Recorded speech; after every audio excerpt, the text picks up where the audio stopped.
I'm Latham Thomas, pregnancy doula and founder of the maternal health and education company, Mama Glow. And I partnered with Sleep Number to help you learn ways that you can improve sleep as you navigate pregnancy and beyond. We all know that pain affects sleep quality. In some cases, people are in pain seemingly because of the conditions in which they sleep. It is especially important to address this during pregnancy, a time where inadequate sleep can really potentially complicate things for you and your baby. So today I wanted to talk about how we can relieve pressure points during sleep during pregnancy. But before we get into that, let me tell you a little bit about what pressure points are. Our pressure points are the spots where we feel the most pressure when we're lying down.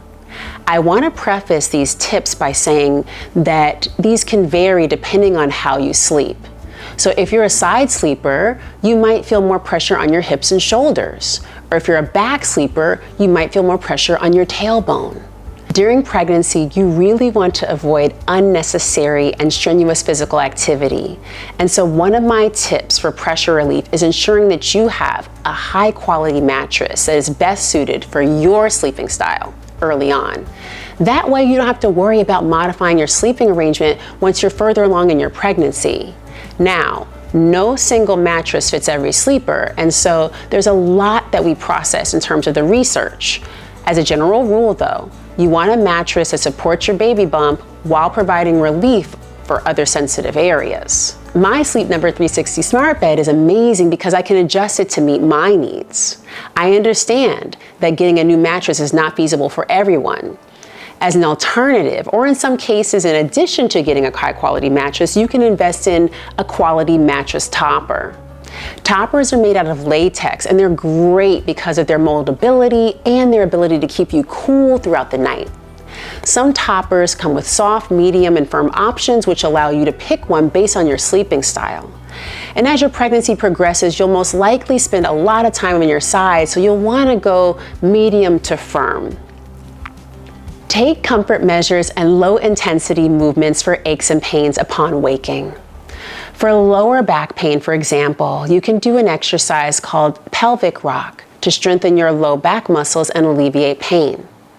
Stretching is also crucial here as it can help with loosening up tight muscles and improve flexibility as you accommodate your changing body and your growing belly.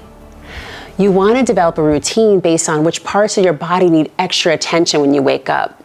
Cat-cow or seated lateral stretches, forward folds, and child's pose are all amazing. Try static stretches as well, the ones that involve holding a stretch for about 30 seconds or more. And remember to go slowly and gently. Consider heat therapy. Applying heat to tight muscles can help loosen them, especially in regions like hips, your joints, or low back. Avoid applying heat directly to the skin as you don't want to harm yourself. Instead, use a warm water bottle or a heating pad, a wet towel, or even a warm shower or bath. Pain and discomfort is especially common during pregnancy, but it is something that we can take steps to manage. We can learn to accommodate the physical changes we're experiencing and reclaim better sleep during pregnancy and beyond. I'm Latham Thomas. Thank you so much for tuning in, and I will see you next time.